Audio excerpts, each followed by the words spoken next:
Bien, je voulais vous remercier pour m'avoir invité à votre émission. Pour me présenter, je dirais que je suis docteur Nwafo. Je suis expert financier. Je suis banquier d'affaires. Je suis directeur général du cabinet Target, qui fait spécifiquement dans les conseils, dans les études, dans la recherche de financement et dans les interventions sur site. Nos domaines d'intervention sont assez vastes. Ça va de la gouvernance, en passant par gérer des financements et en allant au problème de développement.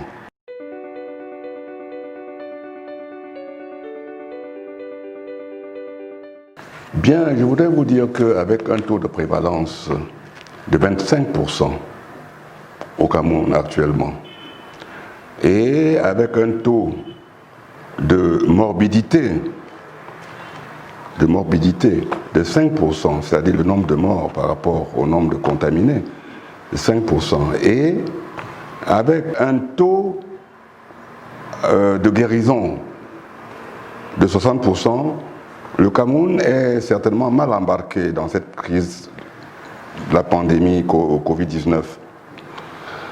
À l'origine, il y a une impréparation. On a été surpris et le Cameroun n'a pas pu développer effectivement des actions immédiates pour pouvoir contrer la pénétration de ce virus sur le territoire camerounais. Et on en arrive là, à ce niveau bien précis, et on s'aperçoit que l'État n'a pas pris la juste mesure effectivement de ce qu'il fallait faire. Elle a réagi promptement, certainement pressée par des impératifs économiques, pour pouvoir faire un déconfinement de la population, simplement un mois après avoir lancé le confinement.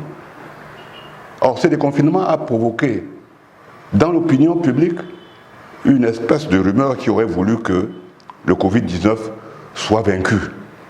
Ce qui n'est pas le cas, car vous avez remarqué que lorsque on a commencé à ouvrir les bars, la contamination a commencé à flamber. La contamination a flambé et dans l'insouciance générale, les mesures en fait de protection qui avaient été mises en place, personne ne les suit. Et personne ne pense en réalité à pouvoir pousser les gens à suivre effectivement ces mesures barrières.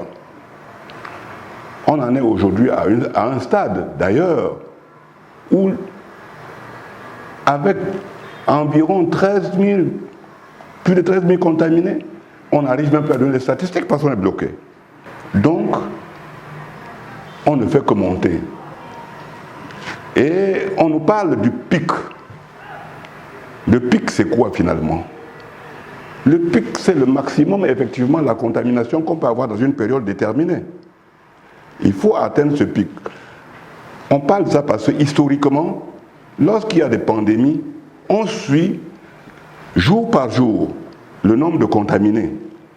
C'est jour par jour, on les note. Et on va voir que jour par jour, ça grimpe. Ça grimpe, ça grimpe, ça grimpe, jusqu'à ce qu'on atteigne un certain plafond et ça commence à baisser. C'est ce qu'on appelle le pic. Et quand les gens se tablent sur des scientifiques qui ont été, ou sur des sciences qui ont été élaborées ailleurs, pour dire que le pic va avoir lieu au mois de juin, rien n'est moins sûr. Parce qu'on a passé aujourd'hui, on est au mois de juillet, et la contamination ne fait que s'aggraver. Bien. Donc la théorie qui aurait voulu que le pic se produise dans 3 mois n'est pas tout à fait exacte sous nos cieux. Il faut bien le comprendre en réalité. Mais ce qui est embarrassant dans cette affaire-ci, c'est qu'on en arrive à un point où on se pose des questions. Pourquoi l'État a-t-il ouvert effectivement les vannes du déconfinement? Pourquoi? Pourquoi l'État l'a-t-il fait? Tout simplement parce que, pour ma part, en mal d'arguments, n'est-ce pas, en manque de moyens pour pouvoir contrer la pénétration de ce virus, l'État joue sur ce qu'on appelle l'immunité collective. C'est-à-dire quoi? C'est-à-dire qu'il y a immunité collective lorsque 60% de la population est donc atteinte. À ce moment-là, le virus ne peut plus circuler. Normalement, il y a une immunité qui se produit. Mais pour atteindre cette immunité collective, vous voyez très bien tous les sacrifices qu'il faut endurer. Voilà un peu ce qui me fait dire en réalité que le Cameroun est loin d'avoir gagné la bataille de la pandémie. Et que si par extraordinaire, il se trouve que le Cameroun résiste à la pandémie, ce ne sera pas du fait de l'État, ce sera parce que ce sera naturellement.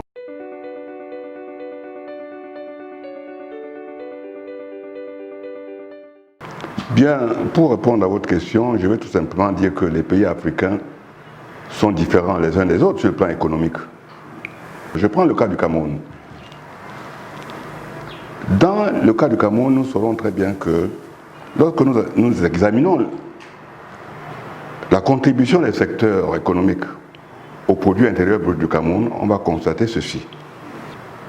53% du PIB s'est constitué essentiellement par le secteur par le secteur tertiaire.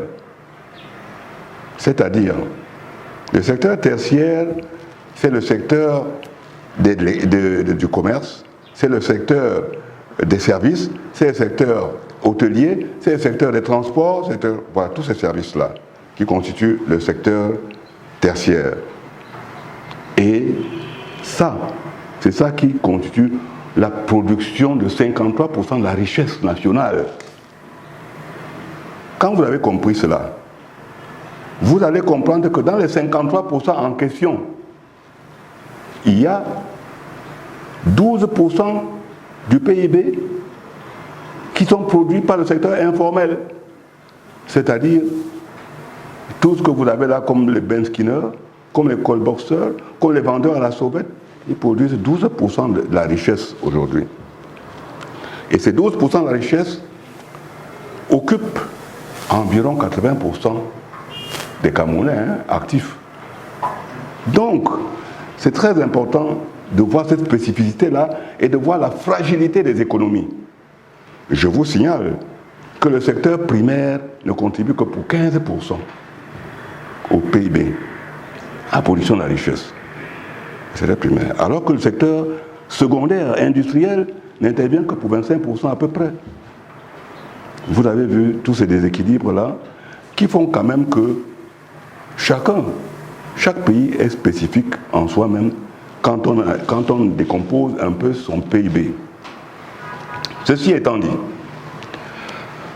pour revenir à votre question, est-ce que les mesures fiscales telles qu'elles sont, qui ont été faites par l'État, de toutes les façons, apportent quelque chose actuellement? Moi, je pense en réalité que pour répondre à cette question, il faut voir encore une fois de plus. Lorsque nous prenons par exemple le secteur secondaire, qui est le secteur de la production, le secteur secondaire est dominé par les multinationales. C'est très important de le savoir. Ce sont les multinationales qui dominent le secteur secondaire. Et quand vous dites que vous faites des mesures, des avantages fiscaux, par exemple, au secteur secondaire, ça veut dire que vous faites une prime aux multinationales qui, elles, ont pour vocation de pomper vos ressources pour l'amener plutôt ailleurs. Donc, cette mesure fiscale que vous produisez, c'est une prime que vous avez faite à ces grosses sociétés et ça ne vous apportera absolument rien du tout. Eux-mêmes, ils n'étaient même pas menacés par la pandémie. Vous vous en doutez bien. Tout simplement parce qu'ils travaillent dans des secteurs qui n'ont rien à voir avec le secteur social, etc. Hein? La téléphonie mobile, par exemple, n'a rien à voir avec votre histoire de coronavirus là. Que vous mouriez toujours pas, ils sont là, ça marche. Donc voilà en fait la réalité du terrain telle qu'elle se présente aujourd'hui. Maintenant, vous pouvez me poser la question en me disant, mais alors pour les entreprises industrielles nationales, qu'est-ce qui se passe exactement? J'entends par entreprises nationales, c'est-à-dire des entreprises à capitaux camerounais, tenues par des Camerounais. Qu'est-ce qui se passe exactement? Eh bien oui, ça peut être un avantage effectivement pour les entreprises nationales, qu'il y ait une baisse de fiscalité. Ça c'est très important. C'est un avantage certain. Seulement voilà, le problème de ces entreprises-là, ce n'est pas aujourd'hui un problème de relance, par exemple, de la production, pour la simple raison que c'est en face d'eux, c'est la demande qui manque. C'est des gens qui n'ont plus d'argent, c'est des gens qui ne vont pas travailler, c'est des gens qu'on a licenciés parce qu'il n'y a pas de travail, et il n'y a pas de pouvoir d'achat. La demande est faible, donc relancer une économie, par exemple, par des mesures fiscales, alors que vous avez en face de vous une demande faible, ne sert strictement à rien du tout. Maintenant, vous pouvez me poser la question de savoir si, au domaine effectivement, justement la demande, les mesures fiscales qui interviennent peuvent effectivement servir à quelque chose. Oui, si la fiscalité effectivement agissait donc au niveau des impôts directs que les ménages payent à l'État, ou agissait au niveau de la TVA que vous, en tant que consommateur, vous payez. Il fallait dire plutôt, j'allège la TVA, par exemple, pour que les ménages aient plus de souffle pour pouvoir consommer davantage. Mais est-ce que c'est le cas? Ça n'a pas été le cas, je vous signale. Ça n'a pas été le cas. Donc, je dis, il ne faudrait pas en réalité que nous prenions parfois des mesures pour le plaisir de prendre des mesures. Il faut prendre des mesures, pas pour amuser les gens et dire nous avons pris des mesures qui vont relancer. Il faut voir l'incidence même des mesures que nous prenons sur l'objectif que nous voulons atteindre.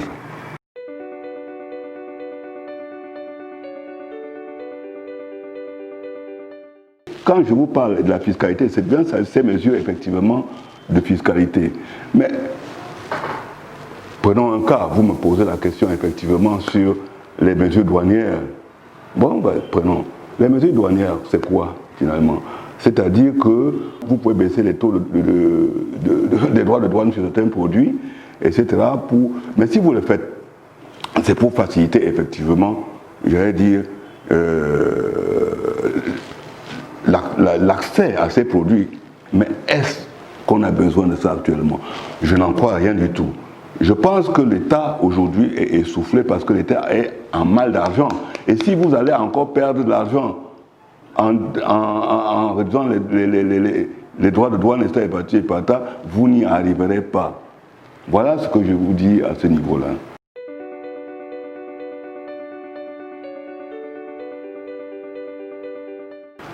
Je vous l'ai dit donc, moi, je ne suis pas un adepte effectivement des solutions de baisse des taux de douane pour pouvoir faciliter quelque chose. Parce que, en fait, je vais vous dire une chose qui est importante et que vous n'avez pas perçu très bien. Lorsque le Cameroun, prenant seul l'initiative de signer les accords de partenariat économique, sans s'en référer à leurs partenaires de la CEMAC, par exemple, j'ai considéré que c'était une très grave erreur. Pourquoi?